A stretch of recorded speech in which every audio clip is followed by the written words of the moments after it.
বিপত্তারিণী পুজোর দিনে কেন সারাদিন উপোস থেকে রাত 10টার পরে খেতে হলো, চলো আজকে তোমার সঙ্গে সেটাই শেয়ার করবো। সো হ্যালো এভরিওয়ান, আমি দোলনা। আশা করছি সবাই ভালো আছো এবং সুস্থ আছো, আর আমিও অনেক অনেক ভালো থাকার চেষ্টা করছি। ভিডিওটা ছিল বিপত্তারিণী পুজোর দিন রাত্রিবেলা মেয়েকে নিয়ে পুজো দিতে গিয়েছিলাম দুপুরবেলা, আর ছেলেকে স্কুলে দিয়ে এসেছিলাম। আর এদিকে মাথার উপর বৃষ্টি পড়ছিল, মেয়ে তখনই ঘুমিয়ে পড়েছিল, কাঁধের উপর ঘুমোচ্ছিল, আর দাঁড়িয়ে দাঁড়িয়ে পুষ্পাঞ্জলি দিচ্ছিলাম এক হাতে। আর ঠাকুরকে বলছিলাম, ঠাকুর তুমি এটাই মেনে নিও, কারণ এটাই তো তুমি আমার জীবনে বাস্তব করে রেখেছো।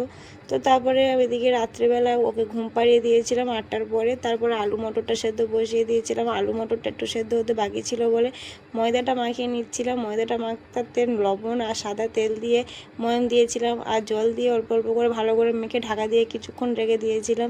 এদিকে সেদ্ধ হয়ে গেছিলো আলু মটরটা। তারপরে কড়াইতে তেল দিয়েছিলাম, শুকনো লঙ্কা, তেজপাতা, পাঁচফোড়ন দিয়ে আদা, জিরে আর শুকনো লঙ্কা বাটাটা দিয়ে সামান্য চিনি, লবণ, হলুদ, নুন দিয়ে কাঁচা লঙ্কা দিয়ে ভালো করে কষিয়ে নিয়েছিলাম। তারপর আগে থেকে সেদ্ধ করা মটর আর আলুটা দিয়ে দিয়েছিলাম, ফুটে উঠলে এদিকে গরম মশলা দিয়ে নামিয়ে নিয়েছিলাম। এদিকে লুচিগুলোকে ভেজে নিয়েছিলাম, লুচিগুলো কিন্তু ভালো ফুলেছিল, দেখো কি দারুণ হয়েছে।